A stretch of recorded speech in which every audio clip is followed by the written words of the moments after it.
Bonjour à tous et bienvenue pour cette nouvelle vidéo. Je suis ravie de vous retrouver. J'espère que vous allez bien, que vous avez passé une bonne semaine et que vous avez eu de très bonnes lectures. Vous l'avez vu dans le titre de la vidéo. Je pense que si vous suivez un petit peu sur Booktube, sur Facebook et sur Instagram, vous le savez, ça y est, les consignes sont tombées. Le Black November est officiellement lancé. Alors oui, je sais, on est à peu près mi-octobre, mais il n'est jamais trop tard pour préparer sa palle pour le Black November.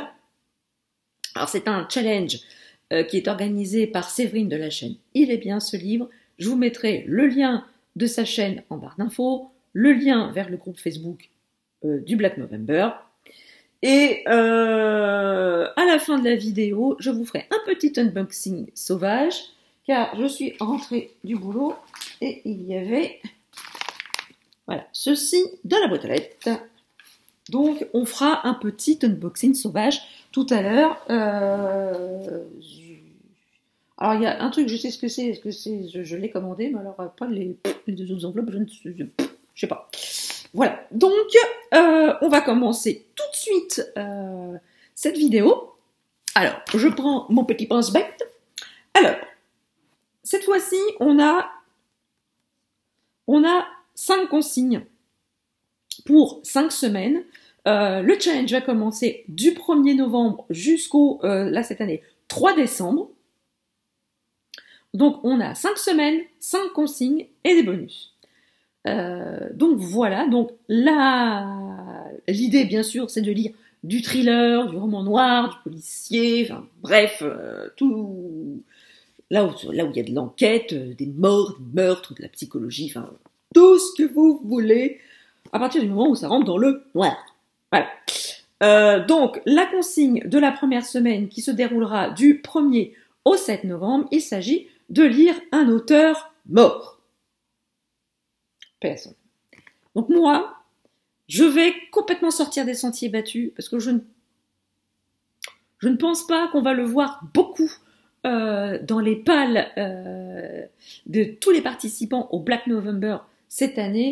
Il s'agit de San Antonio, écrit par Frédéric Dard, qui est décédé, je crois qu'il est décédé dans les années 90 ou début 2000.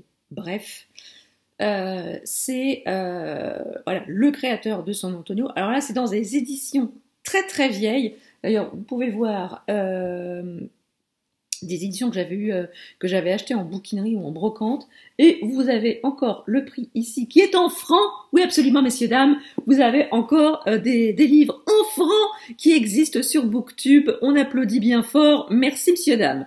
Bref. Donc là, vous avez 2 titres. Champagne pour tout le monde et Tu vas trinquer San Antonio. Alors, Frédéric Dard, voilà, il a créé le personnage du commissaire San Antonio. Il fait des enquêtes. Alors bon, les enquêtes elles sont somme toute assez classiques, mais ce qui est de super fendant là-dedans, ce sont les personnages qui sont hauts en couleur, qui sont grandiloquents, qui sont exubérants, qui sont tendres, qui sont attachants. Et Frédéric Dard était un amoureux de la langue française. Alors oui, évidemment, il y a de la gaudriole là-dedans, dans ses romans. Oui, on est en 2021. Oui, j'ose utiliser le mot gaudriole dans mes vidéos sur Booktube. Jetez-moi des tomates, jetez-moi des pierres, appelez la police de YouTube, faites ce que vous voulez. Mais je maintiens haut et fort que oui, il y a de la gaudriole là-dedans. Il y a des scènes... des scènes de... Oui, on va dire des scènes de fesses, mais c'est plus dans l'évocation dans l'évocation un peu fleurie des positions, plutôt que l'acte en lui-même qui est relaté là-dedans. Mais c'est vraiment, voilà, il y a des contrepétries, il y a des à peu près, il y a des choses qui sont tirées par les cheveux. Voilà, moi ça m'a toujours fait rire. J'ai lu ça quand, voilà, j'ai dû lire ça, j'avais 16-17 ans quand j'ai commencé voire même un peu plus tôt, où j'ai commencé à lire les romans de San Antonio. Ça me faisait énormément rire, tu sais, je me suis pris des fous rires incontrôlables en lisant ces romans. Alors il y a le commissaire San Antonio, évidemment, il y a son adjoint Alexandre Benoît Berrurier. Alors lui, Lui, c'est un monument à lui tout seul. Et Madame Bérurier n'est pas en reste aussi. Vous avez l'inspecteur Pinault, qui fait partie de l'équipe, affectueusement appelé Pinuche. Lui, vous le mettez en plein soleil, vous lui passez une radio. Avec ses vieux imperméables en tweed, en vieil écossais à pied, voilà, avec le chapeau tout mou qui n'a pas de forme et le vieux mégot de cigarette au bec. Vous avez Marie-Marie, qui est la nièce de Bérurier, qui est le grand amour de San Antonio. Voilà, vous avez tous ces personnages-là qui se suivent de roman en roman. Ils apparaissent tous à différents moments, parce qu'il y a je ne sais combien de romans de San Antonio. Est-ce que je les ai là-dedans ou pas du tout? Alors, pas dans celui-là. Pas dans celui-là non plus. J'ai arrivé ou quoi? Ah ben non! Voilà, donc vous avez à peu près toute cette liste qui sont des romans de San Antonio. Alors, cette édition-ci est on ne rigole pas derrière l'écran. Alors, celle-ci est de 1981. J'avais 3 ans. Et celle-ci est de 1975. J'avais moins 3 ans. Voilà, je n'étais même pas née. Bref, donc je vous l'ai jamais dit sur cette chaîne, mais moi j'ai un amour et un attachement profond pour ce qu'a écrit Frédéric Dard. C'était un amoureux de la langue française avant tout. Il aimait les bons mots voilà, il s'en est servi pour faire des histoires un peu truculentes. Oui, j'ai utilisé aussi le mot truculente dans cette vidéo. Décidément, cette vidéo sera un florilège de vocabulaire ancien, et les plus jeunes d'entre vous qui regardent cette vidéo, je vous interdis de vous foutre de la vieille peau que je suis. Voilà. Deuxième consigne, deuxième semaine du 8 au 14 novembre. Il s'agit de lire un thriller dont le titre contient un chiffre, un jour de la semaine, un mois ou une date. Donc moi j'ai choisi de lire, je l'ai pas sous la main, je l'ai en numérique, Alabama 1963, publié au Cherche-Midi.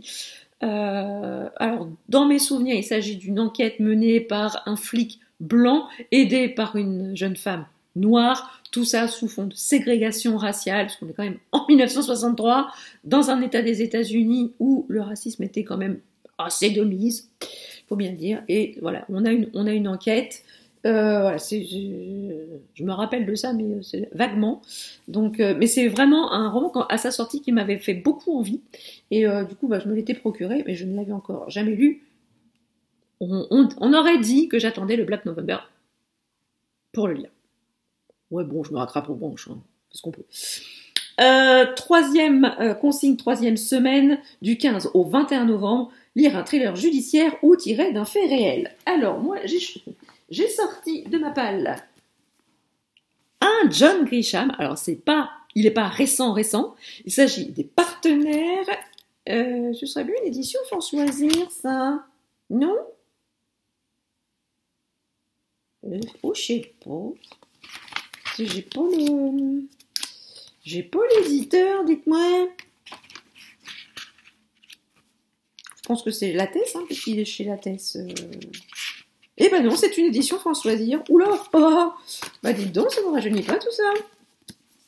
Oh, vous vous rendez compte, j'ai une édition Françoisir qui n'est pas sous blister. Donc, bref. Donc il s'agit des Partenaires de John Grisham. Donc là, on peut pas faire plus thriller judiciaire que John Grisham. C'est le maître incontesté du thriller judiciaire depuis 1991, où est sortie La Firme. Donc ici, on a affaire à un avocat, un brillant avocat qui était embauché dans un prestigieux cabinet d'affaires et qui se retrouve employé dans un cabinet juridique minable. Qu'est-ce qu'il a bien pu faire pour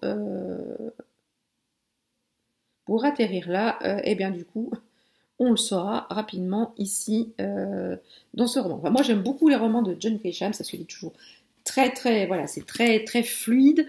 On a du jargon judiciaire, oui, mais c'est pas lourd, c'est parfaitement compréhensible. Bon, en même temps, moi j'ai fait des études juridiques, donc le jargon juridique, voilà, ça m'est pas complètement inconnu, mais pour des gens qui ne connaissent pas du tout le jargon juridique, c'est tout à fait abordable. Ensuite, quatrième consigne, du 22 novembre au 28, lire un thriller issu d'une saga. Donc là, je dégaine forcément le Jussi Adler-Olsen Selfies, qui fait partie de la saga des enquêtes du département 5. Bah oui, j'en suis là, hein, voilà, tout simplement. J'en suis là, j'en suis arrivée là. Donc j'adore, comment dire que j'adore publier aux éditions Albin Michel, hein, j'ai oublié de le dire. J'adore cette saga, j'adore l'inspecteur Karl Mork, j'adore Hassan, j'adore Rose. Voilà, ce trio de personnages qu'on apprend à connaître, qu'on apprend à aimer tout au long des enquêtes. Et ici,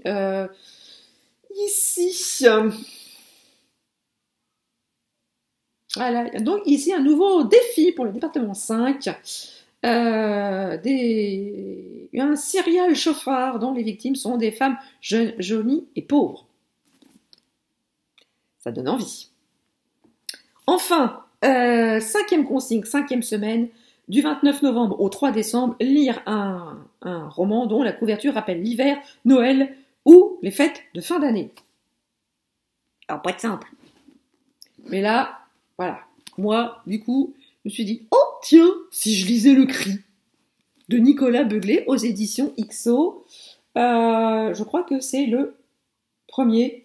Oh bah tiens, il aurait pu rentrer dans il aurait pu rentrer dans la troisième consigne. Ouais, bah ça m'en fera 2 dans la même consigne, hein, c'est pas grave, puisque c'est quand même tiré d'événements qui ont vraiment eu lieu.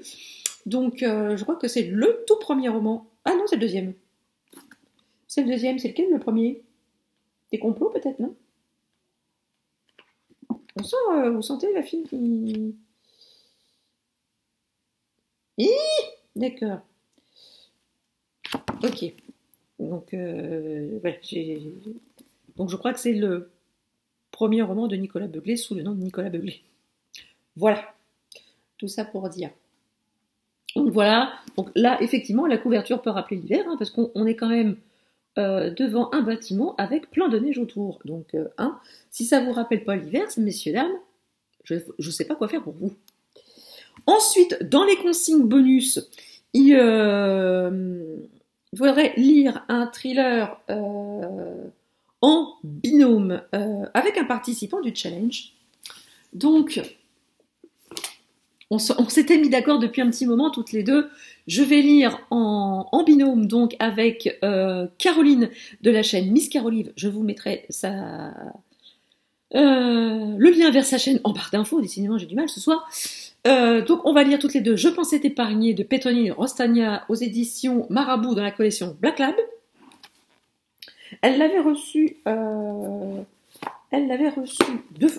double et du coup je m'étais manifestée, ça m'intéressait. Et donc du coup on va lire en lecture commune toutes les deux durant le mois de novembre. J'en suis ravie. C'est pas notre première lecture commune à toutes les deux et ça s'est généralement plutôt bien passé. On avait plutôt eu des bonnes lectures toutes les deux.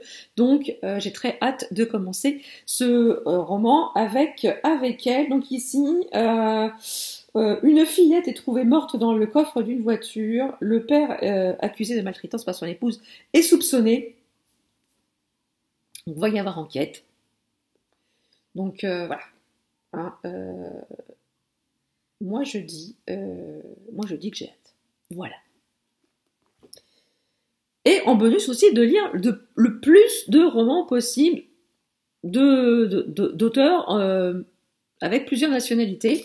Donc, j'ai fait une petite sélection. Alors bien évidemment, cette sélection est non exhaustive, hein, parce qu'on ne sait jamais. Hein, le mois de novembre peut être plein de surprises. Je pourrais peut-être intercaler d'autres livres que je vous ai pas présentés dans cette vidéo pile à lire. Néanmoins, vous les verrez dans les points lecture du mois de novembre qui seront consacrés au Black November et autres lectures annexes, parce que je pense que je ne lirai pas que du thriller, du polar, du noir pendant un mois, parce que sinon je pense que je vais virer psychopathe. Bon, certains diront peut-être que je le suis peut-être déjà. Bon, un peu plus, un peu de moins, vous me direz, on n'en est pas, on n'en est pas là. Mais bon, soyons fous, buvons de la limonade. Bref, donc, là, on partira en Espagne avec Monte Perdido d'Agustín Martínez, publié aux éditions Babel Noir dans la collection Poche. Alors ici, donc c'est un auteur espagnol et on est dans un petit village de montagne dans les Pyrénées où deux petites filles disparaissent. Deux fillettes de 11 ans qui disparaissent sur la route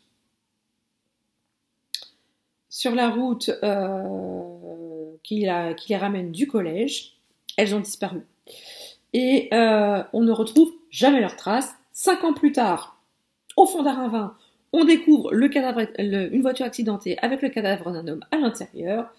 Et à ses côtés, on retrouve une adolescente vivante mais complètement désorientée. Et il s'avère être une des deux fillettes qui a disparu 5 ans auparavant. Donc l'enquête va être menée par deux inspecteurs de Madrid. Je connaissais pas du tout. J'ai trouvé ce roman à la bibliothèque du boulot. Je me suis dit tiens, pourquoi pas. Alors, je suis pas hyper fan de. Alors, c'est pas que je suis pas fan, mais elle me fait un peu flipper quand même. La couverture, je vous cache pas. Mais voilà, j'ai hâte de voir. Je vous en dirai des nouvelles assez rapidement. De l'Espagne à l'Angleterre, il n'y a qu'un pas que je franchis avec Paula Hawkins, avec Au fond de l'eau, aux éditions Pocket. C'est le deuxième roman de l'autrice. J'ai lu La fille du train, que j'ai adoré. J'ai lu son dernier, Celle qui brûle, aux éditions Sonatine, il n'y a pas tellement longtemps, que j'ai écouté en livre audio, que j'avais plutôt bien aimé, même si j'avais deviné la fin. Mais j'avais plutôt préféré quand même La fille du train. Donc celui-ci, c'est son deuxième roman. Donc ici, on a une jeune femme qui est en front avec sa sœur depuis un certain nombre d'années. Et une semaine plus tard, on retrouve le corps de sa sœur dans une rivière. Donc enquête, voilà, tout ça, machin. Donc pourquoi pas. Ensuite, on part aux États-Unis avec Richard Price, avec The Whites, aux éditions 10-18. Si vous avez regardé mes différentes vidéos pile à lire depuis de l'année dernière, le roman est revenu un certain nombre de fois. Je l'ai toujours pas lu. J'ai bon espoir quand même de le lire, de le lire au mois de novembre. Donc ici, on est dans une brigade du New York Police Department. Voilà, certains crimes. Enfin, on a un groupe de policiers qui traquent tous les criminels qui essaient de passer en dehors du filet. Et ici, il y a un des policiers qui est assassiné, je crois. Oui. Et il y a un des coéquipiers qui est assassiné et un des membres va mener l'enquête sur cet assassinat. Donc voilà, c'est du roman noir, hein, bien évidemment. Mais voilà, j'ai vraiment hâte. Et apparemment, Richard Price est assez reconnu en termes de roman noir. Ensuite, on va passer à la Suède, peut-être.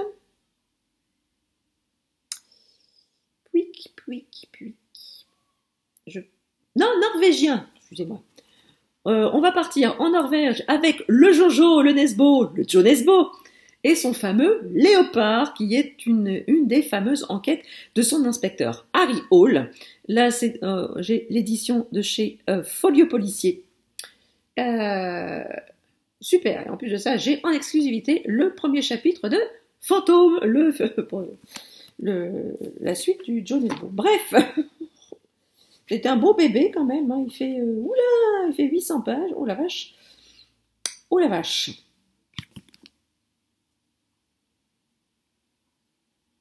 Donc là, voilà, j'ai pas envie de me spoiler. C'est une enquête de l'inspecteur Harry Hall, un des personnages récurrents de Joe Nesbo. Je crois que le Léopard a fait l'objet d'une adaptation en film que je n'ai pas vue. On préfère lire le roman, je pense que ça va j'ai toujours peur d'être déçue quand je regarde les adaptations. Donc bon, on verra bien. Donc là, on est en Norvège. Et donc ici, on serait bien... Eh oui, en Suède. Un petit Cozy Mystery suédois. Les mamies font parler la poudre de Katharina Ingelman Sandberg aux éditions Fleuve Noir. Moi j'avais beau... Enfin voilà, c'est le pitch de départ qui m'avait fait beaucoup rire. On a deux copines retraitées qui décident de fonder un espèce de spa.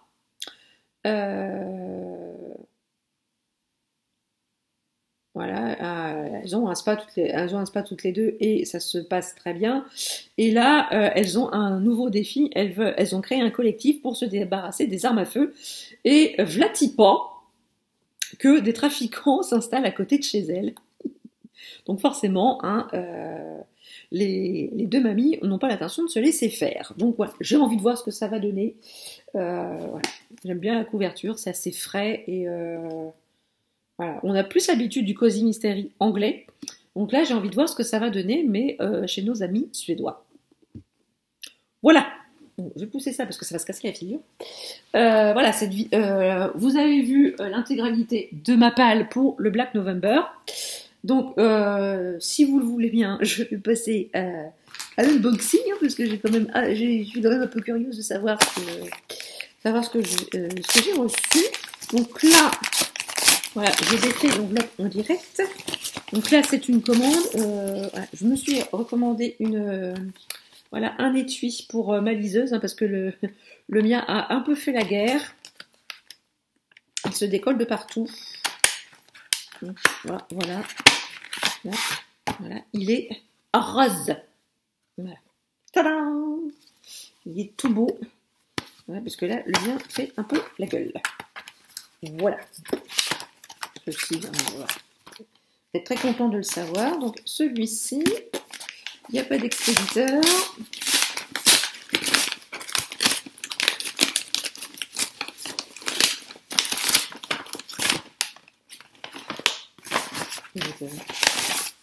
Ah, c'est pas vrai.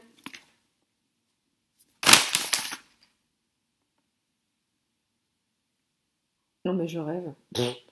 D'accord. Bon, j'ai reçu pour la deuxième fois le tome 8 des Chroniques de Sainte-Marie. Le reste appartient à l'histoire aux éditions Hervé Chopin. En fait, je suis embêtée parce que je crois que c'est le premier qu'ils m'ont envoyé parce que je ne l'ai jamais reçu. Et pourtant, il y avait. Pourtant, ils m'ont envoyé la preuve de dépôt que le roman avait bien été transmis dans ma boîte aux lettres et je ne l'ai jamais eu. Donc voilà. Donc je l'ai reçu 2 fois. Je ne sais pas ce que je vais en faire. Voilà, si jamais ça intéresse quelqu'un, on ne sait jamais. Et la deuxième enveloppe, je ne sais pas ce que c'est non plus. Là, il n'y a pas d'expéditeur.